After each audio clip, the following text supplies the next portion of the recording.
Ya, ahí está grabando.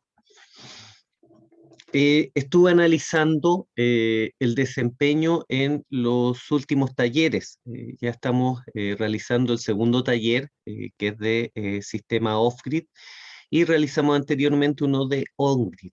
Y he estado muy atento para ver cuáles son sus debilidades, ¿ya? Me he dado cuenta en estos talleres que la principal debilidad que me parece importante poder abordar o poder reforzar, es la de la conexión en serie y la conexión en paralelo, tanto de paneles solares como baterías. Todavía no está tan claro qué pasa en una conexión en serie o qué pasa en una conexión en paralelo.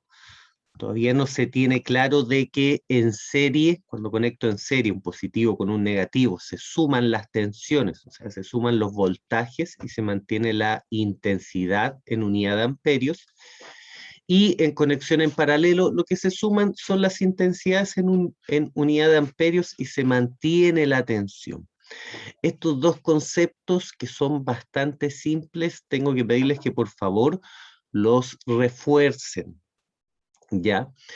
También me di cuenta que hay otros puntos que sí ya están bien, están bastante bien. Me di cuenta también con el certamen que en cuanto a la información básica de paneles, tipo de paneles, eficiencia, inversor cargador, inversor regulador, inversor híbrido, son conceptos que ya están más o menos básicos. En cuanto a estructura, también tenemos ahí algo más o menos básico.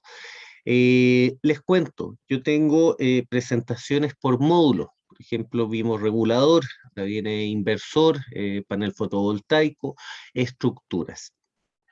Pero de todas formas, estas presentaciones, que probablemente se las voy a subir, siento que no están enfocadas 100% a a las debilidades que yo pude observar. Por lo tanto, vamos a cambiar la estrategia. No se está cambiando la información que va a entrar, sino que estoy cambiando la estrategia para tratar de ahondar un poco más y ser un poco más específico en lo que realmente está costando. Yo creo que los tableros es otro punto que en un inicio estaba débil. Ahora con este segundo taller todavía siento que hay algunos alumnos. Me di cuenta en el último taller que todos le copiaron a un alumno que era el que al parecer iba mejor y terminó primero que todos. Y resulta que este alumno se equivocó en un error muy simple, pero tenía un gran error. Ya había una conexión de un negativo en corriente continua a tierra. Y me encontré la sorpresa de que, a pesar que les dijera, alumnos, pregúntenme si tienen duda, entiendan, me di cuenta que todos los que estaban adentro de la sala le copiaron al mismo alumno, que fue en el último taller que tuvimos la semana pasada. Y resulta que todos tenían exactamente el mismo error. Entonces, eh, al parecer no se está entendiendo como la forma de abordar. Y les quiero volver a insistir de que aclaremos dudas en la sala de clase. Pregúntenme, yo voy a estar atento, estoy disponible, pero para hacer cualquier tipo de respuesta o para volver a explicar una y otra vez. No tengan vergüenza, porque si me dicen, no, profe, sí sé, sí entiendo, y después me doy cuenta de que todo en realidad copiaron. Realmente yo no sé si cuando me dicen que entienden, están entendiendo realmente o no, ¿ya? Entonces, lo primero que les quiero mostrar son unos archivos que tengo acá. Vamos a abrir. A ver, voy a abrir Profe, toda la pantalla. Dígame, estimado. ¿dónde está la fecha de los talleres? Porque estaba buscando en el aula y no me aparece. O sea, no los encuentro. En el Sí, archivo. eso mismo le quería preguntar, profe. Yo abrí el archivo de Chicos, inscripción de talleres y miren, aparecen miren, solo los primeros. mire, si entra al aula, vaya al último mensaje que se envió en avisos y abre el archivo. Es el mismo archivo que hemos estado utilizando para el primero y segundo taller. Les pediría que por favor vayan ustedes por su cuenta y lo revisen. Si no está ahí, si no lo encuentran, me dicen, profe, no encuentro las fechas. Pero por favor, vayan al aula, Sí, vayan a yo, noticias y ujú. avisos dígame. Lo he revisado y me aparecen solamente las del primer taller. Aparecen fechas de octubre. Ya, mire, si usted va abajo del Excel, Ah, el no, Excel acá tiene abajo está. varias hojas. Tiene Sí, una ya lo hoja, encontré. hoja 2, ya.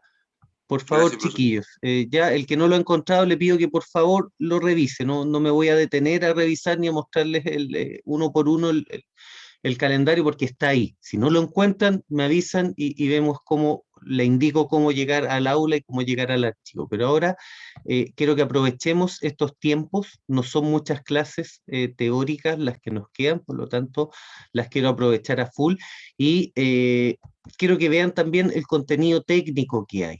¿Ya?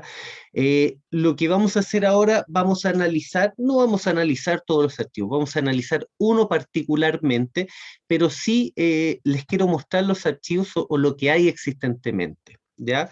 Lo que existe actualmente. Este para mí es uno de los manuales de inspección y revisión más completo que hay, manuales técnicos que están avalados por el gobierno de Chile. Este de hecho es el que vamos a analizar, pero no es el único. Están en el aula también. Hay uno que habla de la guía de buenas y malas prácticas de instalaciones fotovoltaicas sobre techo, ya que también está basado en la norma técnica y también avalado por el Ministerio de Energía. En este de acá se enfoca específicamente a lo que son las evaluaciones de los sistemas de techos solares, guías de buenas y malas prácticas. Estamos hablando de escalerillas, estamos hablando de sistemas de arnés, de enganche, de guías de circulación por los string, con líneas de vida, y una serie que se pudo revisar ahí de buenas y malas prácticas que se están realizando en cuanto a las instalaciones de los string. No vamos a ahondar en esto. Bien, por ejemplo, acá no vamos a ahondar, si nos da el tiempo al final del el semestre, si nos queda tiempo, la vamos a revisar, pero es bastante interesante porque muestra muchos errores que se cometen normalmente en las instalaciones y muestra qué hacer, qué no hacer, ¿ya? Otra tercera guía es la guía de operación y mantenimiento de sistemas fotovoltaicos, que también esta también está regulada por el GIS, que también es el que está ahí, acuérdense, en lo que es el explorador solar, y también está el Ministerio de Energía apoyado con otras empresas. Acá básicamente lo que es mantenimiento, ¿ya? Esta guía de mantenimiento todavía no la voy a subir, pero va a ir de apoyo cuando veamos lo que es mantenimiento. En mantenimiento hay harta materia que ver, es una presentación que tiene más de 100 páginas, la vamos a ver, porque me parece que también es uno de los pilares fundamentales que tenemos que analizar, y ahí se va a enviar este archivo como complemento para esa materia.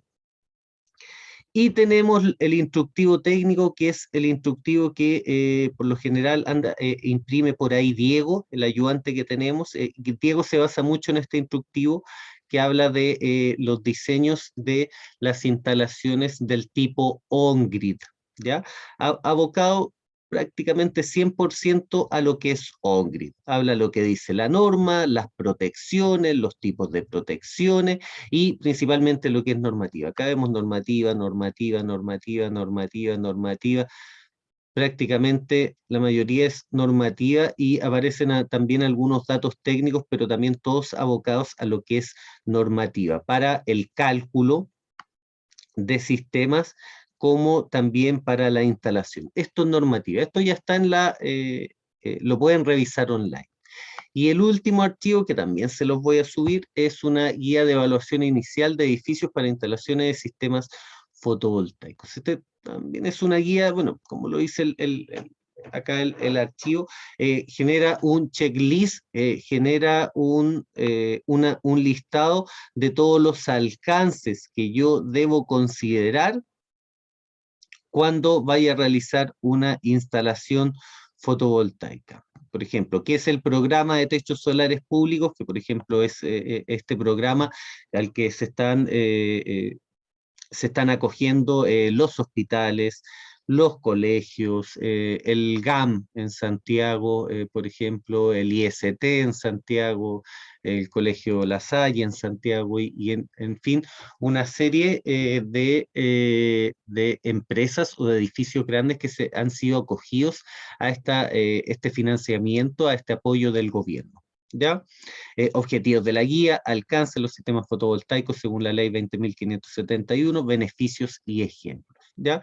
Tenemos 4 guías acá, tanto de operación y mantenimiento, buenas y malas prácticas, y manual de inspección, que es el que vamos a analizar ahora, que nos permiten complementar de manera técnica y acogiéndonos a la ley actual, que regulariza nuestros sistemas solares fotovoltaicos. Por ejemplo, acá es pequeño, pero se ve acá en la primera página vemos un pequeño error.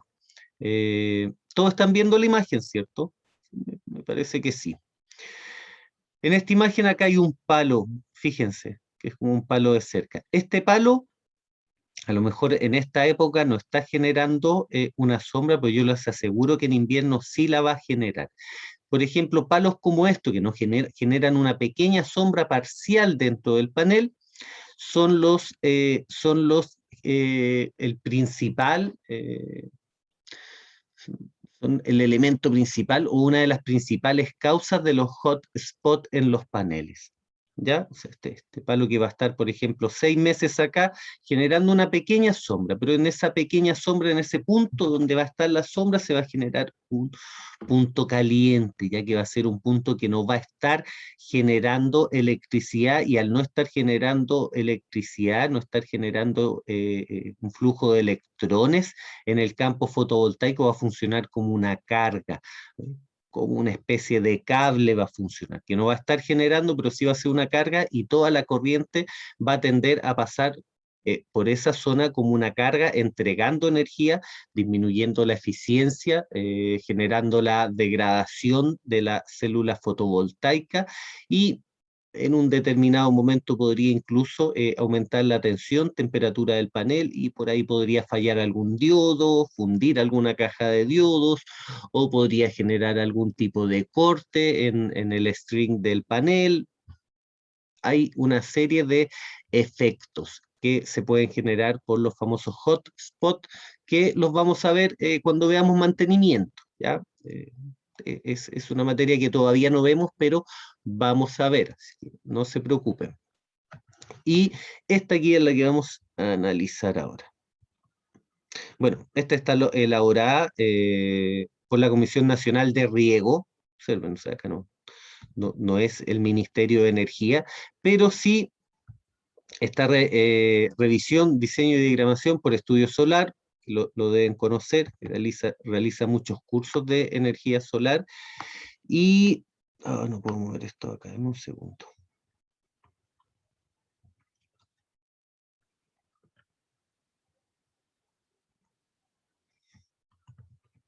Denme un segundo, chiquillos. Ya. Bueno, y también está avalada por el Ministerio de Energía. ¿Ya? Objetivos, bueno, general, metodología, normativa aplicada, biografía. No nos vamos a ir todavía no vamos a estudiar, de hecho, la norma como para aprenderla de memoria, sino que vamos a ir trabajando con la norma para entender de qué forma realizar una instalación correcta que pueda ser replicable en distintos sistemas, ¿ya? Acá la norma lo que hace es asegurar una correcta instalación. Si yo realizo una correcta instalación con los cableados que se requieren, con la canalización que se requiere, con los empalmes que se requieren, con las protecciones que se requieren, lo que estamos viendo principalmente en taller, ya va a ser una instalación normalizada. De hecho, la norma hoy en día ni siquiera exige, por ejemplo, el protector para rayos, pero sí lo estamos viendo porque existe, y porque si en algún momento tiene que estar bajo la norma, no sé, para instalaciones que estén desde Valdivia hacia el sur, es bueno que ustedes sepan que existe, que se puede instalar. Pero todo el resto de la instalación que estamos realizando está bajo la norma, en cuanto a la conexión, en cuanto a las protecciones, en cuanto al cableado. ¿Qué nos faltaría ver? Canalización, por ejemplo, canalización no hemos visto, hay detalles que se nos van, perdón, no que se nos van, que no alcanzamos a desarrollar en los talleres, ya todos saben que los talleres están terminando prácticamente en la hora y a veces incluso un poco después. Por lo tanto, por ejemplo, hay temas muy importantes que nos queda ver, que lo vamos a analizar en esta guía, lo vamos a analizar también en la norma técnica, en lo que es mantenimiento, que es, por ejemplo, la aterrización o el bajar a tierra, distintos nombres, lo que son las estructuras de los paneles fotovoltaicos. Todas las estructuras tienen que ser aterrizadas a tierra y van conectadas junto con la misma tierra del sistema fotovoltaico, la misma tierra del hogar, ¿ya? Vamos, ojalá alcancemos a desarrollar alguna conexión a tierra. Les voy a mostrar si en el próximo taller, cuando veamos accesorios y todos estos detallitos que nos van faltando, eh, les voy a mostrar, ¿cómo se llama? Les voy a mostrar los cables que se utilizan y qué es lo que dice la norma. Ya, vamos avanzando. Por ejemplo, hoy en día, en lo que es tierra, lo que permite la norma, por ejemplo, para la tierra, entre paneles fotovoltaicos y hacia la estructura, puede ser tanto un cable PB1F, pero también se permite cable desnudo, cable sin aislación, siempre y cuando el cable sea de cobre. O sea, que allá también se considera que el cobre tiene su propia protección. Metodologías, conceptos, normativa técnica, tenemos acá las distintas normas, los documentos, manual de regulación técnica, ese es reglamento para diseño, ejecución, instalaciones fotovoltaicas, conectar a redes distribuidas. Creo que tengo también algunas de estas otras normas que vamos a enviar ahí. Esto también importante. Cuando hablamos corriente continua, CC, DC en inglés, ¿por qué? Para algunos a lo mejor van a decir, pero profe, que eso ya todos lo sabemos. No, todavía no todos lo saben, todavía hay algunos alumnos que me hablan de negativo, fase y neutro, o me hablan de fase positivo, o me hablan de que en corriente continua tenemos una fase y un neutro. Chicos, diferenciemos por favor los tipos de corriente, los tipos de energía con los que estamos trabajando. Tenemos por un lado corriente continua y tenemos por otro lado corriente alterna. Corriente continua, que es la corriente de las baterías, que es la corriente con la que trabaja el inversor, la que proviene del panel fotovoltaico, va a trabajar solamente con dos cables, un positivo y un negativo, y el positivo tiene que recircular, tiene que pasar por un circuito, por un consumo, y volver siempre al negativo. Se requiere de un positivo y un negativo para cerrar el circuito y tener circulación de corriente continua. En cambio, en corriente alterna, vamos a tener tres cables. Vamos a tener una fase, un neutro y una tierra. Y tanto el neutro como la tierra van a ser canales que se van a derivar, como lo dice la misma tierra de seguridad, a tierra. Neutro y tierra, los dos son tierras. El neutro se le llama técnicamente tierra de servicio y a la tierra, propiamente tal, tierra de seguridad. Entonces tenemos tierra de servicio, tierra de seguridad y fase, ¿ya? Pero por favor, no vuelvan a decirle a la fase positivo. La fase no es el positivo y el neutro tampoco es el negativo. Fase, neutro y tierra en corriente alterna, positivo y negativo en corriente continua. ¿Cuál es la gran diferencia? La corriente alterna tengo un conductor energizado que va a ser la fase, y para que circule esta energía tiene que haber, por supuesto, un consumo y se tiene que derivar la energía a tierra. La corriente alterna requiere ser derivada a tierra.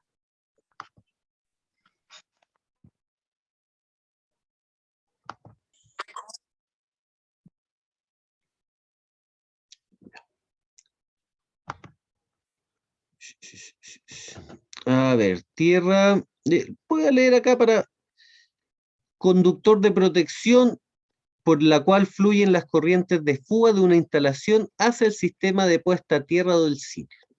Lo habíamos hablado. Fuga corriente que se puede ir a algún elemento, porque existe una tierra además de la tierra de servicio o además del neutro, porque esta primera tierra lo que hace es absorber todas estas corrientes de fuga. Fuga corriente en un equipo, fuga corriente en un congelador, fuga corriente en un microondas, y para que no esta corriente no vaya a la carcasa, y después cuando yo toque la carcasa sienta esa corriente, que además de alguno a lo mejor le ha pasado alguna vez, se derivan todas estas corrientes de fuga a lo que es la tierra, ¿ya?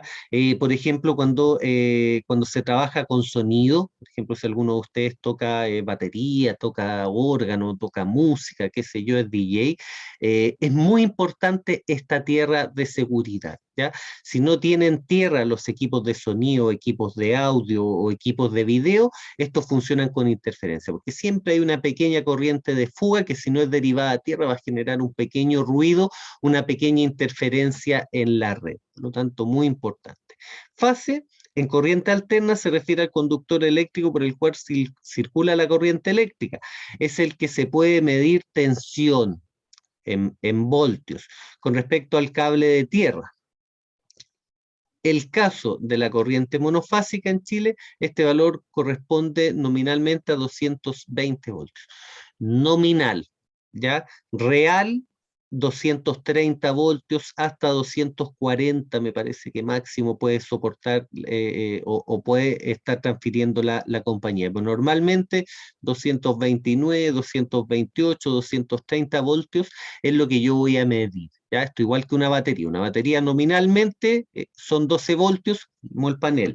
El panel nominalmente son 24 voltios, pero ya vimos que las tensiones, ya sea en open circuit, en short circuit, o la nominal, van a ser bastante, o sea, o la de trabajo van a ser bastante mayores. Un panel de 24 podría llegar perfectamente a los 40 voltios, podría llegar a los 50 voltios. Estamos hablando de 24 nominal, pero siempre la ficha técnica, los datos técnicos específicos del panel me van a decir en qué tensión de trabajo voy a trabajar. Que esté en un sistema de 24 no quiere decir que trabaje a 24, ya lo sabemos, sino que vamos a trabajar a tensiones mayores de trabajo. Lo medimos en el último taller de off-grid, lo medimos también en on-grid. Hemos medido los strings, hemos medido cuánto genera el panel y hemos visto cuánto genera un panel anteriormente. ¿Ya? Neutro, clientes regulados, VT baja tensión, MT media tensión. Esto como cultura general está súper bueno. Baja tensión siempre va a ser bajo los 1000 voltios. Media tensión hasta 60 kilovoltios, o sea, desde 1000 hasta 60.000 kilovoltios. ¿Esto qué quiere decir? Que cuando yo veo, por ejemplo, voy en la calle y veo arriba que están los postes de la luz y sobre los postes de la luz van 3 cables, estos 3 cables, a estos se les llama troncal.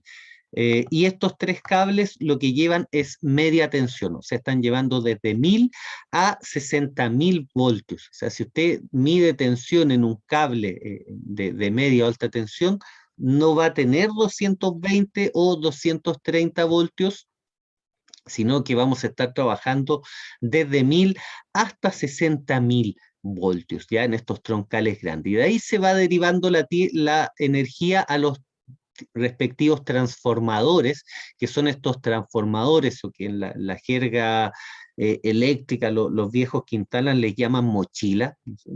No parecen tanto mochila, pero los viejos le dicen mochila. Pero bueno, estas mochilas o estos aparatos que están sobre los postes de electricidad son los transformadores que van a transformar esta tensión de 1000 a 60.000 voltios a una tensión regulada alrededor de 230 voltios para poder ser inyectada. ¿Por qué se tiene que hacer esto? Porque la corriente eléctrica, recordemos que al circular por un cable tiene una caída de tensión. Por lo tanto, si yo tengo en el inicio del transformador 230 voltios y derivo esta corriente a 100, 200, 300 metros, a lo mejor en los 300 metros ya no va a estar llegando los 230, sino que ahí sí va a llegar 220. Pero si, por ejemplo, que pasa acá mucho en Laguna Verde. Yo le convido luz a mi vecino que está 100 metros más abajo, probablemente ahí ya no van a llegar 220, no van a llegar 230, sino que van a trabajar con 210, ¿ya? Y que algo muy común. ¿Y qué pasa cuando trabajo con 210? Trabajo fuera del rango, fuera de la atención de los equipos, y muchos equipos comienzan a fallar, que acá reclaman mucho por eso, porque hay muchas empresas que revenden electricidad acá en Laguna Verde, algo que está totalmente hoy en día amparado y acogido por la ley, a pesar de que las instalaciones que realizan estos revendedores son pero dignas de una película de comedia eléctrica. O sea, los cables los pasan por los árboles, ocupan las ramas de los árboles para firmar los cables eléctricos para llevar electricidad a un punto a otro. O sea, imagínense el nivel de fuera de norma que estamos, y esto amparado hoy en día por la SEC. ¿Ya? La SEC ve esto, viene todo y dice, no, me están pagando, hay plata acá, no hay ningún problema. Y después, ¿qué sucede? Estos cables, como los pasan por los árboles, acá hay mucho viento, el árbol se mueve, y el árbol al moverse y al estar afirmando un cable eléctrico, este cable eléctrico se empieza a desgastar. La rama genera un roce en el cable, y ha pasado ya en varias ocasiones. Y este roce, ¿qué termina generando? Que el cable rompen el aislante, el cable llegan al punto eléctrico, y este cable deriva una corriente, deriva una tensión al árbol, un arco eléctrico, y se genera un incendio, ¿ya? Algo muy común, ¿ya? ¿Y qué pasa acá? Entonces, sí, tenemos la tensión va a ir cayendo por metros. Tenía yo antes, me lo sabía de memoria. A ver, para no chamullarle, la última instalación que hicimos 200 metros, más o menos va a caer entre 8 a 10 voltios en una distancia de unos 150 metros. Hablemos de 100 metros, va a caer alrededor de 7 voltios cada 100 metros. Aproximado. ¿Por qué digo aproximado? Porque va a depender mucho de, el diámetro del cable y de la corriente que yo esté transmitiendo por el cable. O sea, ¿cómo puedo, por ejemplo, si les pasa alguna vez, chiquillos, que esto puede pasar? Por ejemplo, van a instalar una bomba solar y van a instalar una bomba que está a 150 o a 200 metros de el poste de electricidad, o imaginemos, está a 200 metros del inversor que está ocupando energía de los paneles solares y va a inyectar energía a la bomba. Imaginemos una bomba que está a 200 metros, ¿ya? Porque está a cierta profundidad, porque está a cierta distancia del string de los paneles y del inversor, 200 metros. Probablemente, si la bomba está a 200 metros, no llegue una tensión adecuada. Por ejemplo, una bomba normalmente vamos a trabajar con cable de 2.5 milímetros. Si es una bomba, vamos a tener que enterrar el cable. El cable que se utiliza en este caso, que se puede enterrar con una canalización, es el cable del tipo RVK, RV corta K, que es un cable especial para esto, que es un cable forrado, es una especie de cordón, que se conoce ahí también si ustedes preguntan por un RBK en el home center, nadie va a saber qué es lo que es. Pero claro, usted pregunta por un cordón y le van a decir, ah, sí, este cable que tiene, lo ocupa para la aspiradora, para las máquinas eléctricas. Ya, pues este famoso cordón, hay de distintos tipos, uno de esos tipos es el RBK, ya que es lo más parecido a un cable de un taladro, de una soldadora, por así decirlo. ¿Ya? Entonces, se va a caer la tensión, por lo tanto a los 200 metros no van a llegar 230 voltios, sino que probablemente van a llegar 210.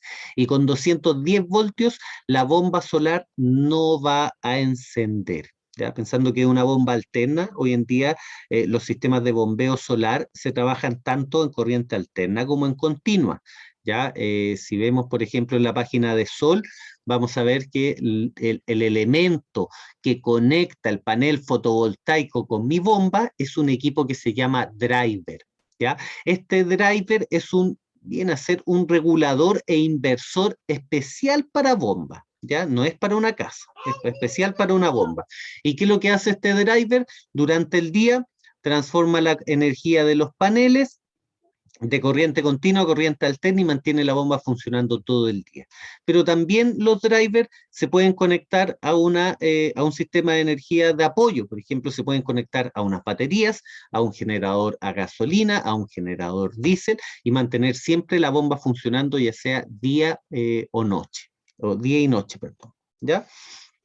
Entonces, bueno, a lo que iba, todavía no explico cómo solucionar este tema. Voy para allá. Entonces, ¿qué sucede? Cuando el cable es muy largo, por ejemplo, 200 metros, y para voy a una bomba, se va a caer la tensión, van a llegar 210 voltios. ¿Cómo podría solucionar esto? Si, por ejemplo, la bomba no la puedo acercar más, los paneles no los puedo acercar más, el inversor tampoco lo puedo acercar más. Tengo 200 metros y tengo que solucionar este tema. Sí, podría poner un transformador y subir la tensión, poner un booster, claro, un booster, un cargador, y subir un poco la tensión. Se podría, pero tiene un costo que no es mayor, y va a ocupar también una cantidad de energía importante en subir la tensión. Pero ¿qué se puede hacer también? Se puede aumentar la sección del cable, ¿ya? Por ejemplo, se los doy con un ejemplo súper concreto y real. En una instalación que me tocó también de una bomba, no estábamos llevando energía de un driver, pero de una casa que generaba energía solar fotovoltaica, que ya les voy a mostrar en algún momento este proyecto, que es en la 108, acá en Peña Blanca. Es un sistema bastante grande, funcionan soldadoras, funcionan equipos de alta potencia, entre esos 4 bombas de pozo profundo. Y una de las bombas tenía este problema: 200 metros, cable RBK 2,5, caída de tensión. Pero, ¿cuál es la ventaja? Que nosotros habíamos ya previsto esta caída de tensión. Por lo tanto, en la línea no iba un RBK, sino que iban 2 RBK de 2,5, porque sabíamos que era algo que podía pasar, ¿ya? Entonces, el RBK de 2,5 lo conectamos a la bomba no quiso partir, porque gastaba mucha energía la tensión en mover los electrones 200 metros hasta la bomba. Aumentamos la sección del cable al doble, conectamos los 2 cables RBK en paralelo, o sea, las 2 fases, los 2 neutros y las 2 tierras las conectamos en paralelo. Unimos 2 cables, ¿ya? Entonces quedaron dos hebras de 2,5 para fase, 2 hebras de 2,5 para neutro y 2 hebras de 2,5 para tierra. Y con esto se reguló la tensión y la bomba partió, ¿ya? Fue una solución, claro, yo ya he trabajado con cables, yo sé de esta caída de tensión, por lo tanto lo pude prever, pero en una instalación, si alguna vez les toca a ustedes una instalación, y el elemento que van a energizar está a más de 100, 150, 200 metros, tengan también esta consideración. No vaya a ser de que canalicen, pasen un cable de 150 metros de canalización y lleguen con el cable y la bomba no le encienda, ¿ya? Si no enciende, una solución es aumentar la sección del cable. Hasta cierto punto me va a favorecer. Hay otro punto en que la tensión igual se va a caer. Si son más de 200 metros, aunque tenga un cable muy grueso, no va a llegar la tensión que yo requiero, pero sí me puede salvar en este caso. 150 en este caso creo que eran 200 metros. A los 200 metros, con un cable RBK no funcionó la bomba, por lo tanto aumentamos la sección con un segundo cable que ya estaba instalado. O sea, imagínense, estos son 200 metros que se canalizaron, se puso tubería, se pasó el cable antes de probar la bomba, ¿ya? Entonces, en este caso, claro, prever que puede pasar esto, prever que hay caídas de tensión, entender que por los cables que yo veo en la calle no pasan 220 voltios, sino que pasan de 1000 a 60.000 voltios, y que estos tienen que pasar por un transformador, nos permite ampliar nuestros conceptos. La corriente eléctrica se va agotando o se va ocupando energía al pasar por un cable, ¿ya? Entonces, esta caída de tensión la voy a tener en corriente continua, la voy a tener en corriente alterna, y una forma de solucionar, de atenuar, de disminuir esta caída de tensión, es aumentando la sección del cable para que los electrones fluyan en forma más libre, sin generar tanto roce, sin generar tanta temperatura, sin tener pérdidas por temperatura, y de esta forma la tensión le cuesta menos mover los electrones y no se genera esta caída, no se consume la tensión en mover los electrones como si utilizara un cable muy delgado. Ya, voy a avanzar un poco en esto. String, módulo fotovoltaico, esto ustedes ya saben lo que es un string, sistema solar fotovoltaico, sistema on-grid, ya se lo saben de memoria ustedes. Clientes regulados, clientes de hasta 500 kilowatts de potencia conectada o entre 0,5 a 5 megawatts que hayan optado por tarifas reguladas. Yeah. Esto específicamente no es un cliente regulado. Un cliente regulado, o sea, sí, es un cliente regulado, pero ¿qué es lo que te piden en la compañía? O sea, cualquier lugar donde hay un poste eléctrico y llega energía podría ser un cliente regulado. Pero en este caso, cliente regulado, por ejemplo, si ustedes quieren hacer una instalación on-grid, el cliente regulado tiene que ser el propietario del medidor, o sea, a nombre de quien está el medidor, es el cliente regulado. ¿Ya? No vaya a ser que quieran instalar un on-grid en una casa de una persona que está arrendando o de una persona que no es la dueña o no es la persona la que está a nombre del medidor, ahí no van a poder, no va a ser un cliente regulado y probablemente no van a poder inscribir el on-grid, ¿ya?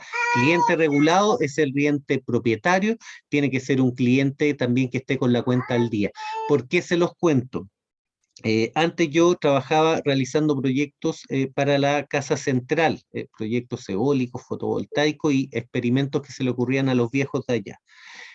Uno de ellos fue energizar un parque que está en Valparaíso, un parque de las artes que se llama Violeta Parra, y en este caso tenían medidor eléctrico y tenían medidor de agua, pero debían alrededor de 8 millones de pesos en electricidad. Por lo tanto, no había forma de poder regular, no era un cliente regulado, por lo tanto, no íbamos a, de hecho, tenían la luz, pero cortadísima, o sea, no tenían ni medidor, le habían sacado todo. Por lo tanto, en primera instancia, claro, don Jaime, que es el encargado en la Casa Central, también es como se llama, es el director del departamento de mecánica, de todas las carreras relacionadas a mecánica en la Casa Central, me dijo, mira Andrés, tenemos este problema, tenemos acá que íbamos a instalar, tenemos plata para un sistema on-grid, queremos llenar el techo de paneles solares, pero no, el cliente no está, ¿cómo lo podemos hacer? Ahí yo averigüé y efectivamente el cliente regulado era un cliente que ya ni siquiera era ubicable, el que había contratado, y tenían, pero sí averigüé que tenían una deuda de 7 a 8 millones de pesos, por lo tanto no había forma, aunque ubicáramos al cliente regulado, de poder pagar esta deuda y tener energía. Por lo tanto, ahí fue cuando optamos por off-grid, y ya se lo he contado parece anteriormente, pero en el caso del off-grid, lo que se pensaba hacer era instalar solamente fotovoltaico, pero con el dinero que había, no alcanzaba la cantidad de paneles fotovoltaicos y con el dinero que había no alcanzábamos a comprar la cantidad de baterías y paneles fotovoltaicos para volver off-grid totalmente el centro cultural. Por lo tanto, necesitábamos una solución. No había mucho dinero y había que energizar un centro cultural. Y ahí fue, que esta fue propuesta mía, donde introduje el generador eólico, que al principio dijeron, no, en Playa Ancha hay ráfagas de más de 100 kilómetros, no hay ninguno instalado, por algo será. Al final convencí a don Jaime y me dijo, ya, voy a confiar. Ve ahí tú cómo lo haces. De hecho, el eólico lo tuve que traer de Alemania para que cumpliera con la norma.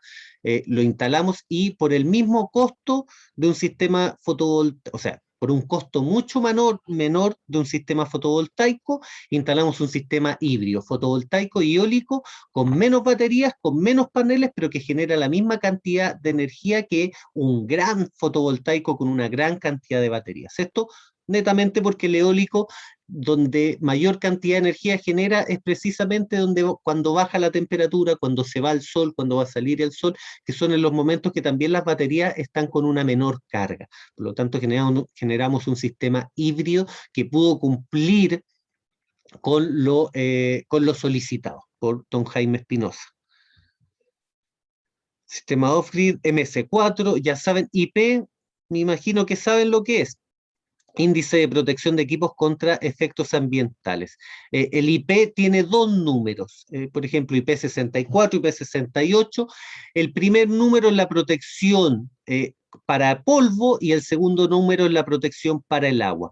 Todos los conectores MS4, todas las cajas de diodo hoy en día tienen que tener protección IP. Antiguamente venían los paneles solares sin cable, venía atrás solamente la caja de diodo y no era una caja con protección IP. ¿Qué quiere decir que tenga la protección IP? Que está protegido para polvo y para agua, ¿ya? Dependiendo el número IP, va a ser qué tan protegido está para polvo, qué tan protegido está para agua. Pero esta es una norma muy importante. No vaya a ser por ahí que a algunos se le ocurra importar conectores MS4 de China y los conectores MS4 vengan sin norma IP. O que alguien quiera traer algún tipo de accesorio, un panel fotovoltaico y venga sin norma IP. La norma IP es importantísima y se exige en un sistema fotovoltaico, así como la norma ISO, así como la norma SEC. Hoy en día, recuerden que todos los paneles fotovoltaicos y todos los equipos que vamos a instalar, sobre todo si los quiero normalizar, tienen que cumplir con la norma SEC y estar en la lista de los equipos SEC que están normalizados y que están, ¿cómo se llama? Están dentro de, denme un segundo, chiquillos. Están dentro, faltan unos alumnos por agregar, denme un segundo, chiquillos. Ya. Ahora sí. ¿Ya? Y están dentro de la norma IP, no sé qué está diciendo la norma. Bueno, la ley que avala lo que es la NET de Net Billing o de autogenera, perdón, de inyección a la red, es la 20.571. No voy a entrar mucho ahí, no me gustan mucho las leyes, pero son importantes. Las leyes lo que hacen es regular de que se hagan las cosas bien, ¿ya? A veces regulan eso, a veces contienen errores, a veces también sirven para normalizar. Es una ley que hoy en día es bastante completa. Hace unos años tenía varios defectos, pero ha ido mejorando con el tiempo. De hecho, hoy en día he encontrado un puro error en la norma en una hoja que me imprimió Diego, que lo notamos al tiro. Diego también, bueno, Diego estudió más años de electricidad que yo, es súper capo en lo que es electricidad y notamos que habían ya irregularidades, pero mucho menos de las que habían años anteriores. Hace algunos años estuve con el ministro de Energía, estuve con el encargado de crear el archivo de la normativa de la ley, que son de varios ingenieros eléctricos. Estuvimos con otros ingenieros eléctricos conversando y debatiendo sobre esta ley y sobre sus falencias. Esto fue hace 5 años aproximadamente. Hoy en día la norma ha avanzado mucho. El equipo que trabaja con la norma ha avanzado y hoy en día yo sí podría decir ya, ahora sí, o sea, esta norma está dentro de todos los rangos. A pesar de que no abarque mucho lo que es el off-grid, habla de sistemas en baterías, pero siempre como en conjunto en inyección a la red. La verdad es que no han salido mucho de eso hasta hoy en día, que recién se está estudiando más, se está viendo un poco más de off-grid. Todavía no hay norma, por ejemplo, no hay certificación para algunos tipos de batería, pero está en camino. TE1, TE4. Ya, para esto cultura general, chiquillos, todos lo tienen que saber. TE1 va a ser la norma, la declaración para instalaciones interiores. La instalación de mi casa, por ejemplo, yo tengo una casa hasta cierto tamaño, tiene que tener un TE1. El TE1 es el plano de la casa, el plano de los enchufes, el plano de las luminarias, el diagrama del tablero de alimentación, las protecciones que voy a tener que utilizar. Un cuadro de carga también se requiere en un T1. De hecho, déjenme mostrarle un T1.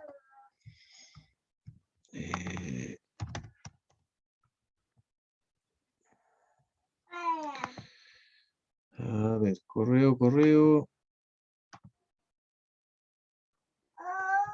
Oh. Denme un segundo, chiquillos.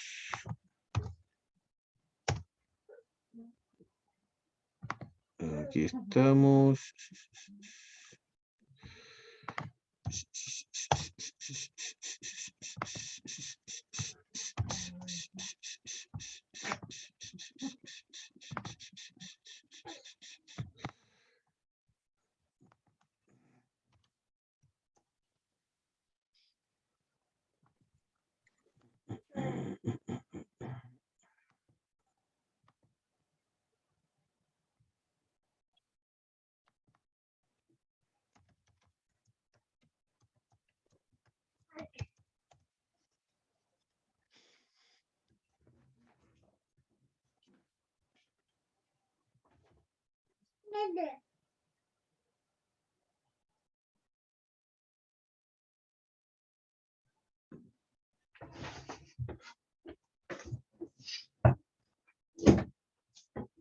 Ya.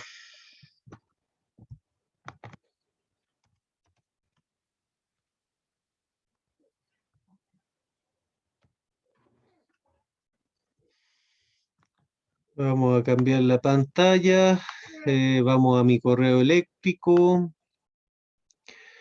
Ok, gracias. Con los viejos acá. Esto es lo que se pide, o este es un plano, por ejemplo, normalizado por el TE4. Denme un segundo. Esto es un proyecto que realicé en... No, no está acá.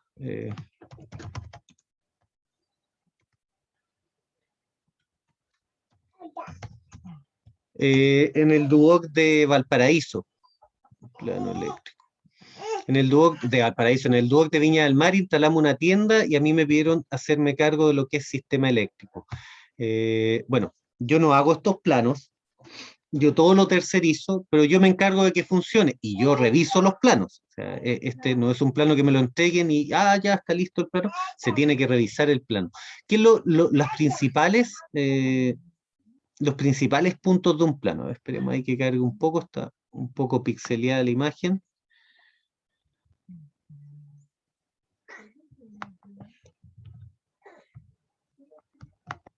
A ver, déjenme, lo voy a descargar a alumnos para que poder verlo mejor.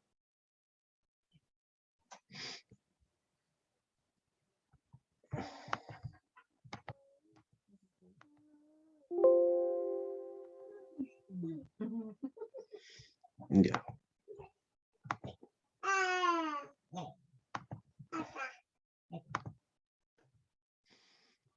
Ahora sí.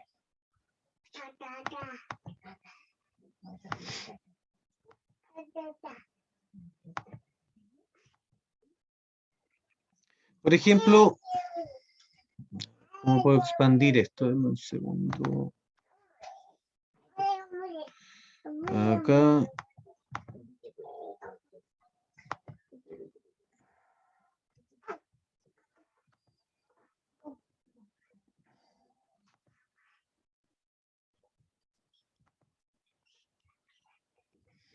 Y parece que se ve, estamos mejorando un poco la imagen. Ahora sí que sí. Por ejemplo, en este caso, lo que se armó fue un sistema que alimentara, en este caso, déjenme aumentarlo un poco más.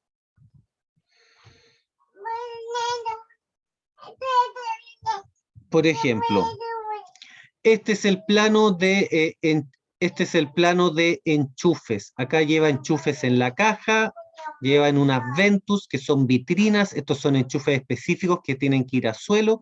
Acá tenemos acá va el tablero y acá tenemos distintos refrigeradores. Esta es una tienda que vende puros cachureos, vende energética, vende cosas para comida rápida, cosas de ese tipo, ¿ya? Distintos muebles y todos estos puntos yo tenía que llegar con líneas de enchufe. Las líneas de enchufe son así de simples, o sea, el dibujo acá, claro, un dibujo más completo, lo hizo mi papá, que es arquitecto, él dibujó los accesorios, pero lo que es electricidad es bastante simple, son estas líneas que van por atrás, nada más, que si queremos ser un poco más específicos, me voy a acercar un poco.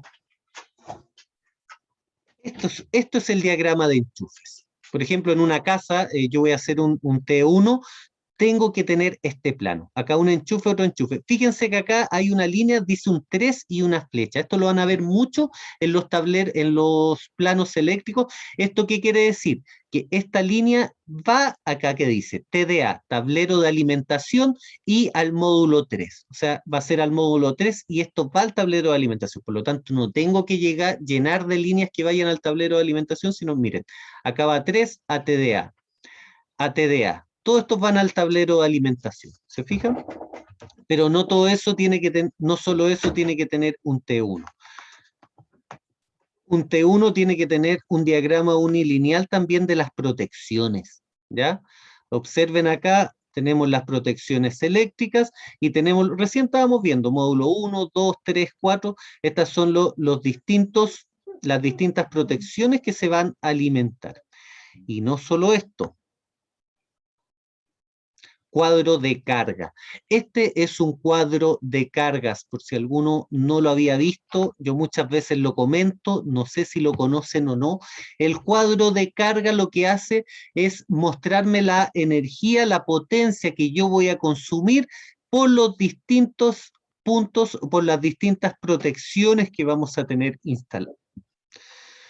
Por eso que este tablero también, este es un tablero que se diseñó y es bastante grande. Tengo por ahí imágenes del tablero, ya se las voy a mostrar. Tuvimos que trabajar con corriente trifásica. ¿Por qué? Porque una monofásica no era capaz de alimentar esa cantidad de refrigeradores, tienen planchas también para calentar, tienen microondas, o sea, gastan una cantidad de energía brutal. Por lo tanto, tuve que conectarme a una red trifásica, que para eso estuve 2 días buscando más o menos el punto de conexión, ahí hablando con lo eléctrico, no hallábamos de dónde conectarnos, o sea, porque necesitábamos una red potente y esta lo necesitamos, la salida desde un tablero de alimentación. No nos podemos conectar a una caja o un enchufe, menos con la cantidad de corriente que estamos utilizando, ¿ya? Teníamos que conectarnos al tablero. Y el tablero estaba en el centro del edificio. Y este local estaba fuera del edificio. O sea, imagínense lo que tuvimos que hacer para llegar con 3 cables. En este caso era corriente trifásica, eran 1, 2, 3, 4, 5 cables. 3 fases, un neutro y una tierra, desde el interior del Duoc hasta un local que estaba fuera del Duoc.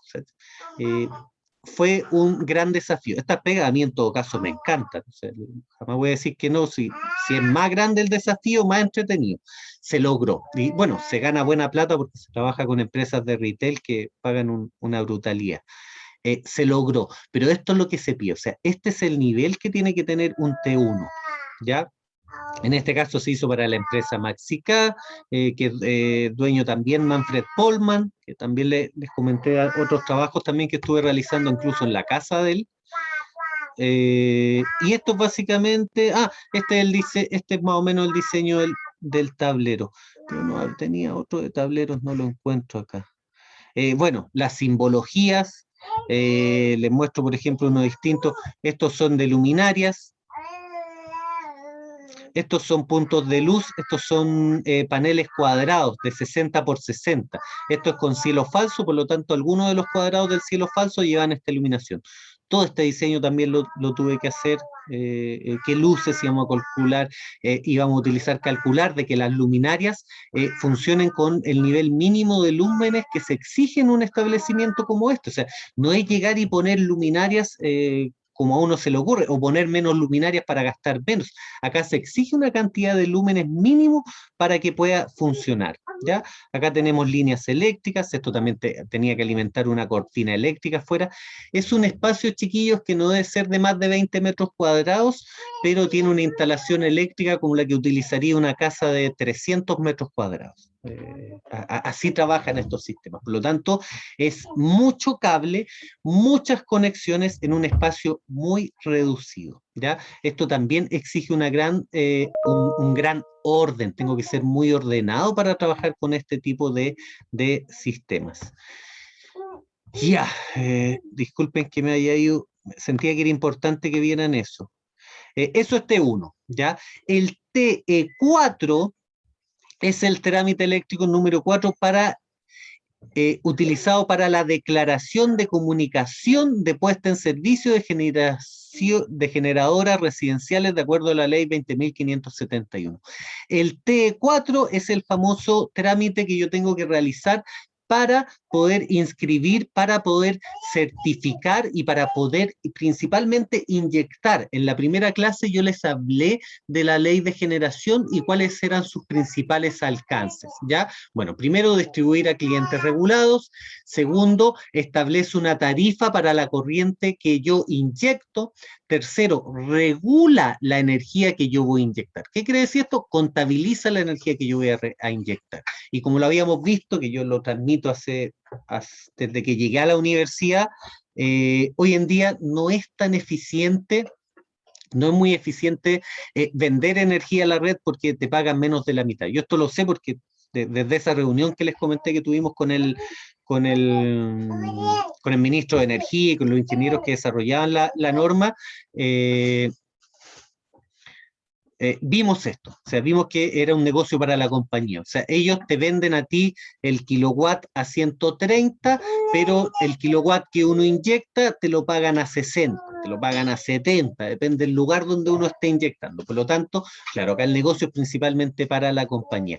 De esto, el Diego me comentó hace un par de semanas, recién se dio cuenta de esto, algo que yo transmito hace mucho tiempo porque es algo que la gente no siempre considera. O sea, tú dices, no, inyecto, voy a inyectar energía a la red, voy a recibir buena cantidad de dinero, pero no es tan así.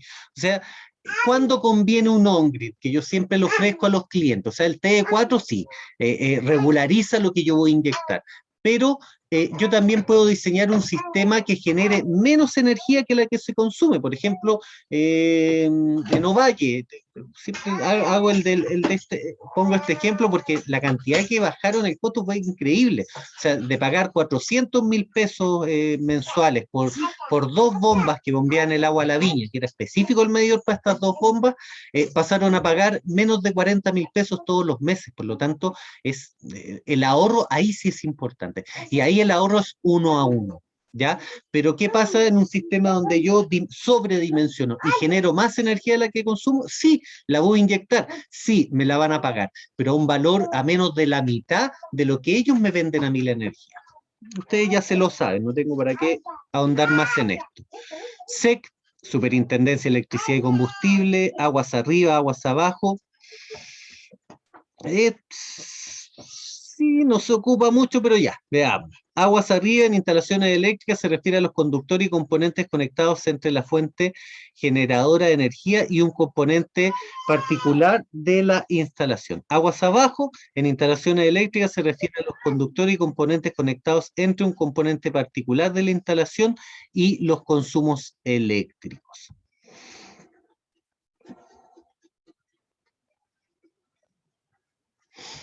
Aguas arriba, línea principal, agua abajo, líneas secundarias, desde la instalación. No, la verdad, rara vez se ve eso. Los viejos, los eléctricos, hablan un poco más de esto.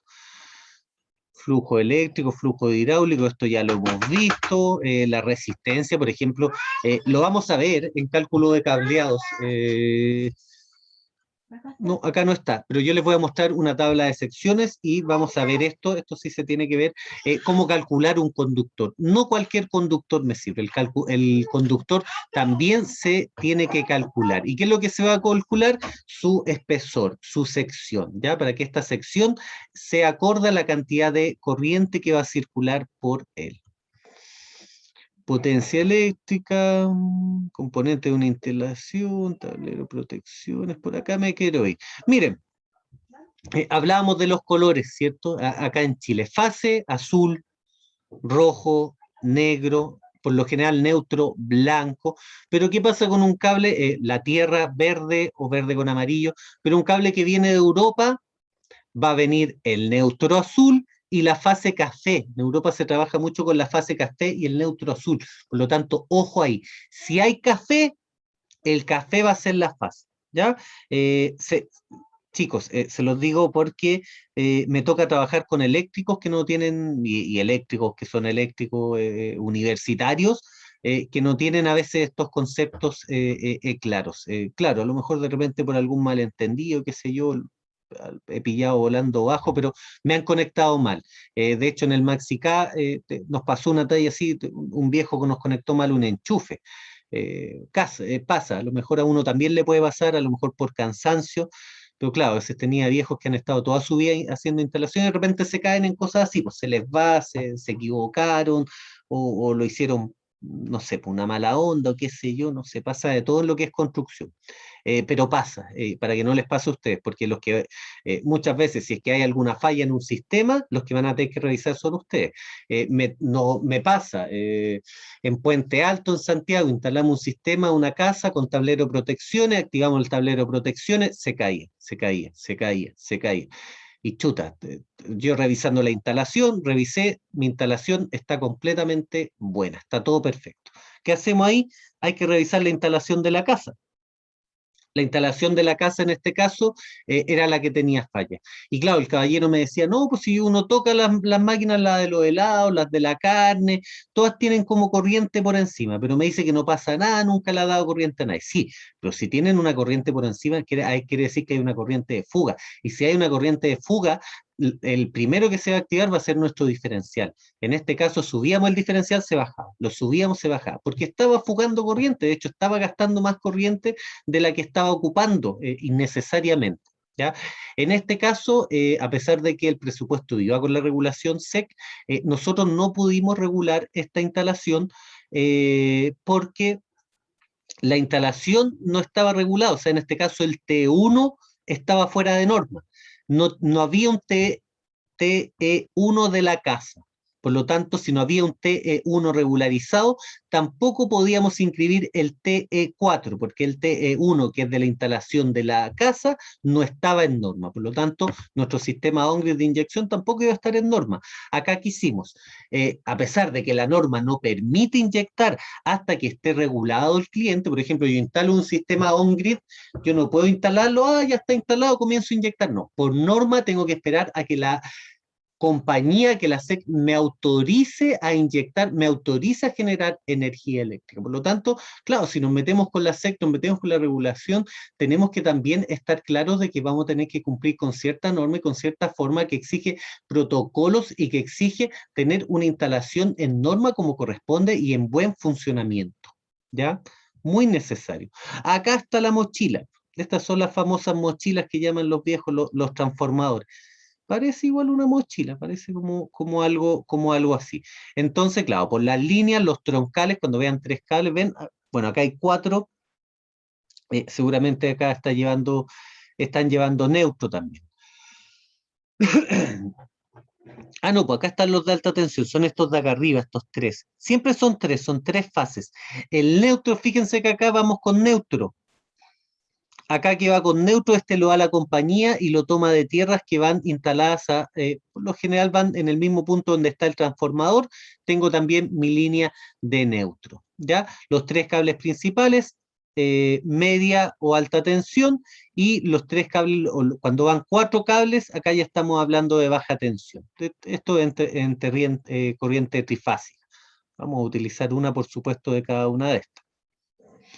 Y este es el famoso transformador. ¿Ya? Entonces, para que vean, se requiere un transformador cada cierto punto porque, claro, los cables de alta tensión, los troncales, van desde 1000 hasta 60.000 voltios. Y lo que yo voy a ocupar en mi casa son 230. Ya. Vamos a agrandar un poquito esto.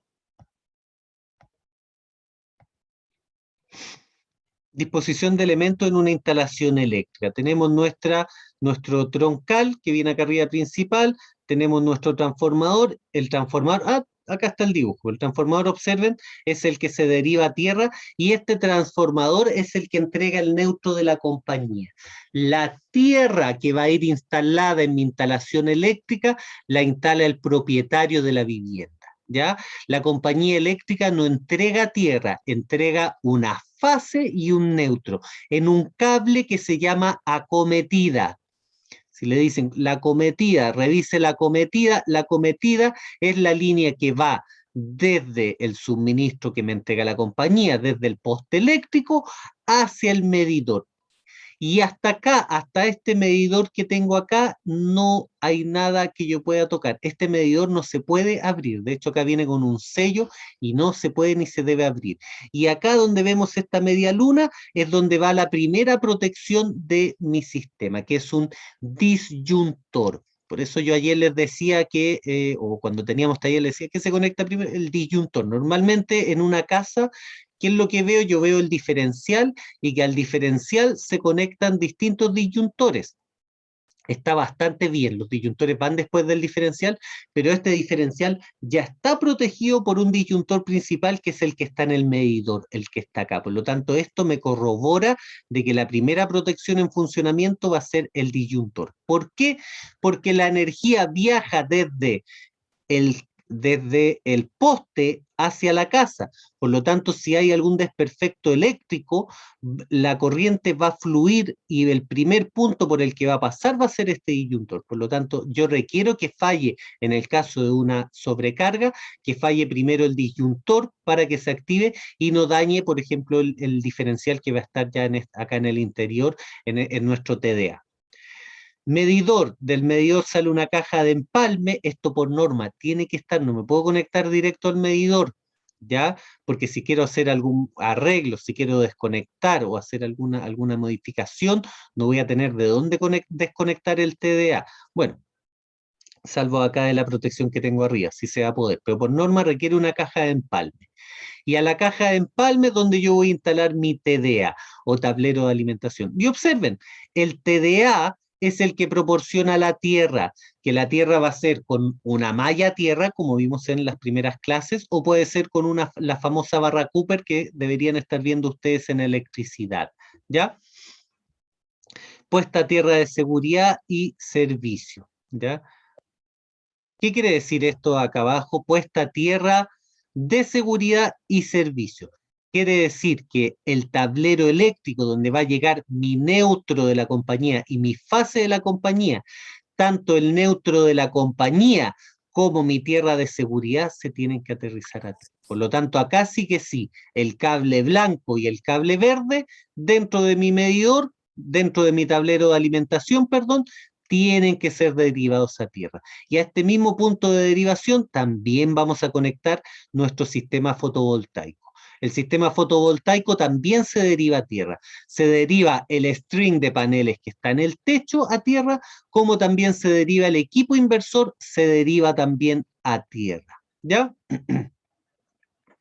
Y, por ejemplo, acá vamos a otro tablero, si tenemos una bomba, una electrobomba, requiere de un tablero especial, con protecciones, con pulsadores. Acá ya estamos utilizando disyuntor bipolar o bifásico, por lo tanto estamos ya en norma, ¿ya? Esta es la línea de conexión de una casa.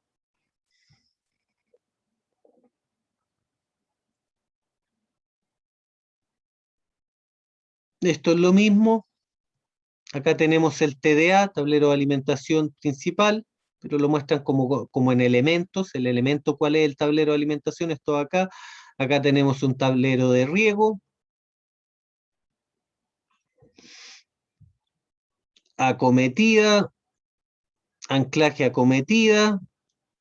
Acá está la famosa caja de distribución. En este caso utilizaron una caja estanca que está hecha para funcionar a la intemperie. Caja de equipo, y de acá de esta caja de distribución yo me voy a mi tablero de alimentación.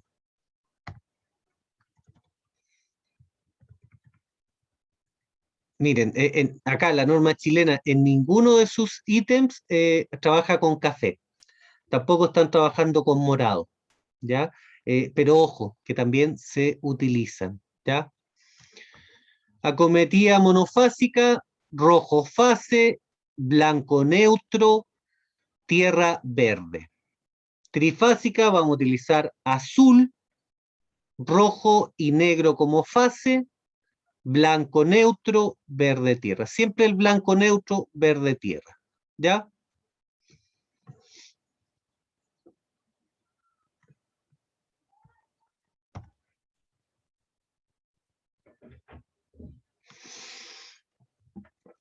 ¿Cuáles son los medidores actuales con los que estamos trabajando y cuáles son las diferencias entre cada uno de ellos? El análogo ya todos lo han visto. Lo hemos conectado en la universidad y ha comenzado a inyectar energía en sentido contrario. Podemos ver que acá tiene una rueda que también se ve que gira en sentido contrario. Estos medidores de acá, por ejemplo, son los famosos medidores que si yo lo pongo horizontal, acá está vertical. Si yo lo pongo acostado, imaginemos que se desmaya para atrás el medidor y queda acostado, estos medidores acostados, claro, gira menos el dial y consumen menos energía. No sé si será un mito o no, pero hasta el Diego me dice que es verdad. Medidor análogo. Medidor eléctrico es un contador. Por lo general, el medidor del tipo eléctrico son unidireccionales, ¿ya? No se encuentran mucho en bidireccionales y, claro, no es análogo con un elemento móvil eléctrico, pero sí tiene un contador eléctrico que también va a ir contando la electricidad. Pero mi electricidad con un componente eléctrico, ¿ya? Acá también se utilizan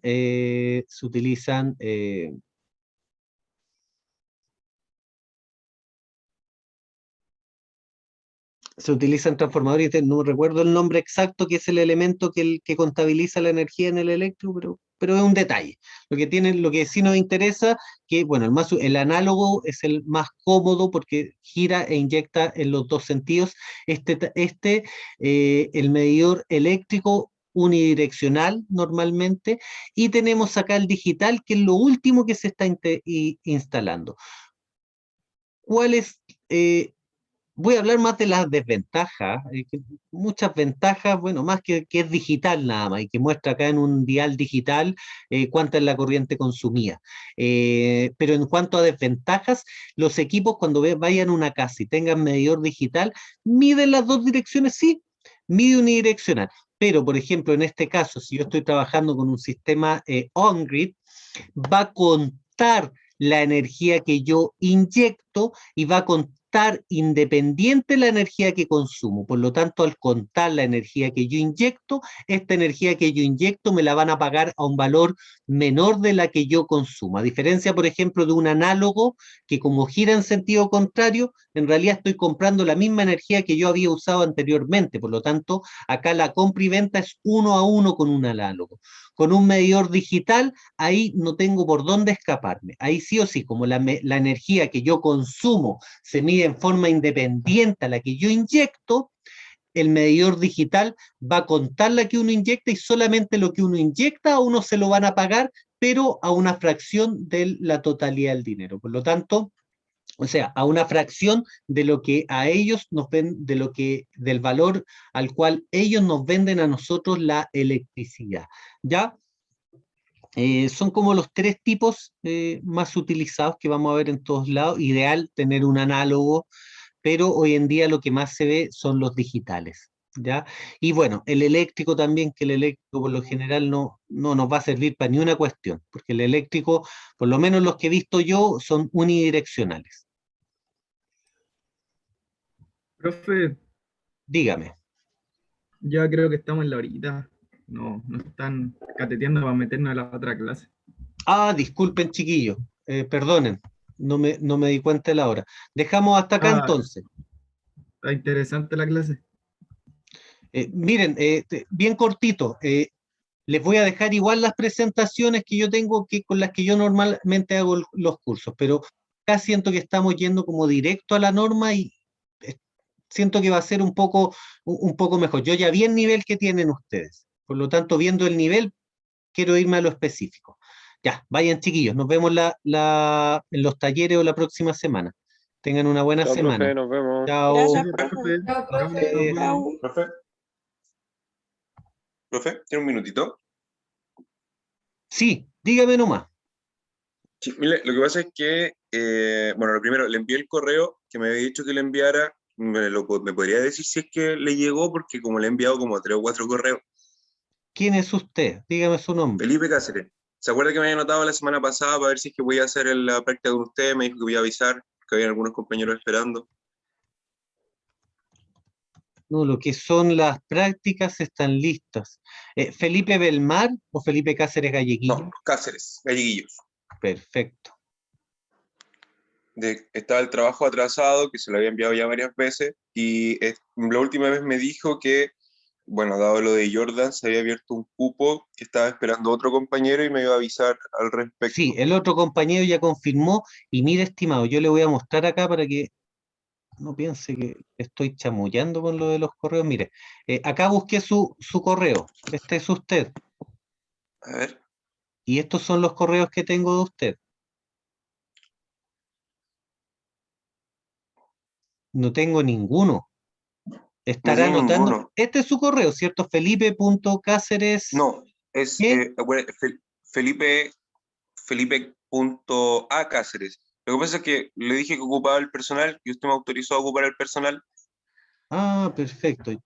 Sí, no hay problema. Ya, veámoslo nuevamente. A ver, Felipe A. Cáceres. Felipe A. No, Cáceres. Felipe.a Cáceres. Ya. Busquémoslo, si por ahí lo vamos a encontrar. Felipe.a. A Cáceres. ¿Está por ahí? Galleguillos. Cáceres Galleguillos @gmail.com.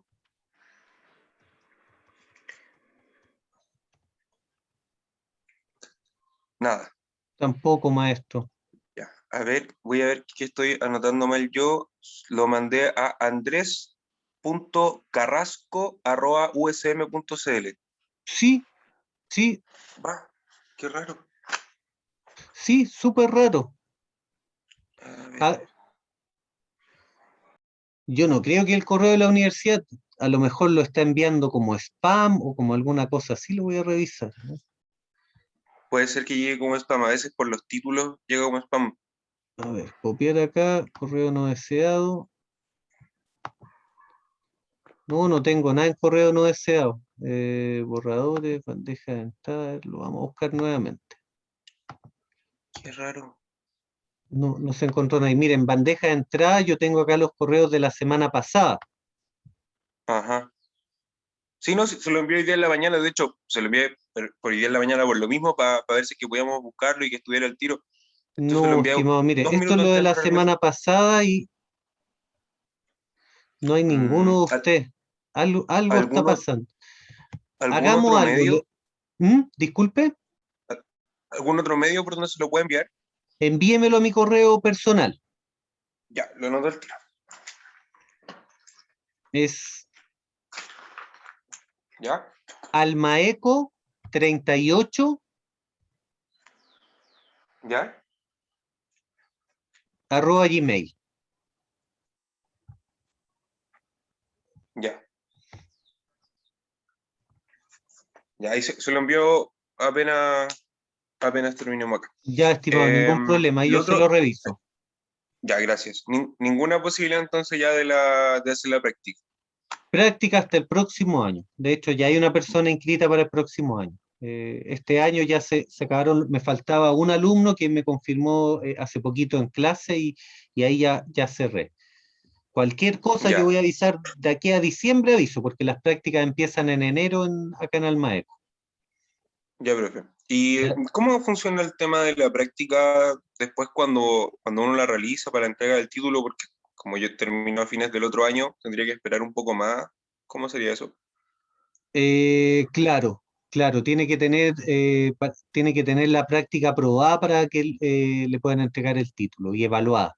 La práctica se evalúa y si cumple con la evaluación de la práctica, le entregan el título. Y en ese caso, ¿cómo sería la titulación? Porque, ¿en qué fecha son las titulaciones? Ah, eso yo no lo sé, o sea, probablemente no sé, no son todos los meses, o sea, hay creo que Claro, una vez al año hay ceremonia de titulación. Por lo tanto, por ejemplo, si usted egresa el próximo año, fin de año, no se va a titular en enero y febrero, sino que va a tener que esperar a la ceremonia de titulación para titularse. Que eso, por lo ya. menos, cuando yo me titulé era en la Casa Central. Hoy en día no sé dónde se hace ni cómo es. Pero la profesora Vanessa tiene toda esa información. Ok, ya. Muchas gracias, profesor. Ahí le Ya, envío pues el lo que correo. necesite me avisa. Ya, lo voy a revisar. Ya, que esté bien. Igual usted, Cuídese, chao, chao. chao.